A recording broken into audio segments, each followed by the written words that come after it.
Do you know what? US and allies place new economic costs on Russia to further isolate Russia from the global financial system.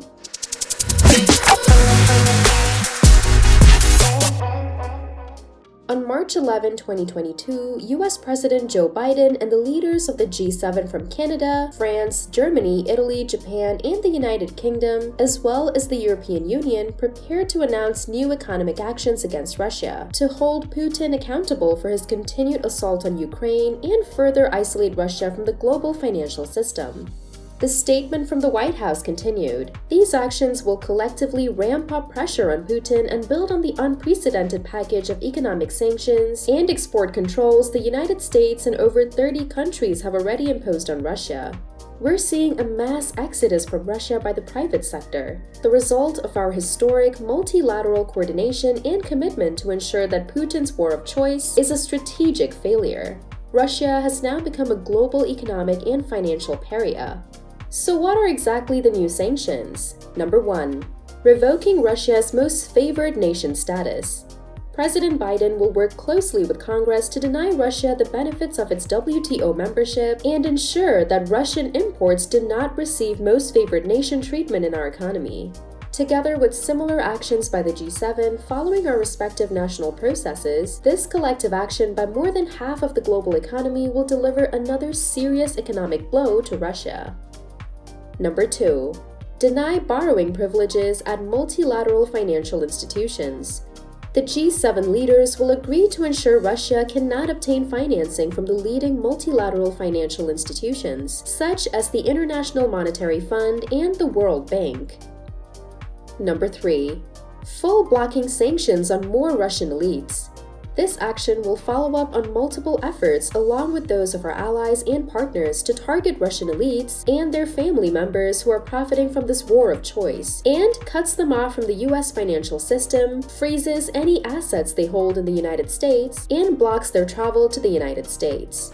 We will work through the international task force announced on February 26 to pursue the ill-gotten gains of these elites. Number 4. Ban export of luxury goods to Russia.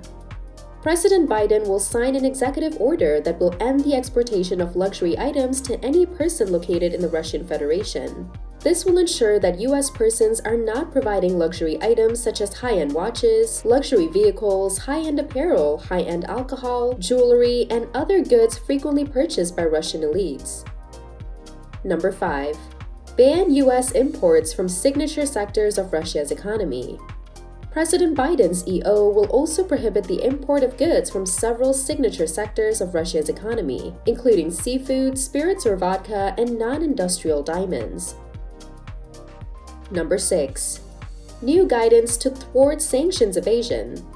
The Department of the Treasury, through new guidance, will continue to make clear that Treasury's expansive actions against Russia require all US persons to comply with sanction regulations, regardless of whether a transaction is denominated in traditional fiat currency or virtual currency. Number 7. Banning new investment in any sector of the Russian economy. President Biden has already banned new US investments in the Russian energy sector.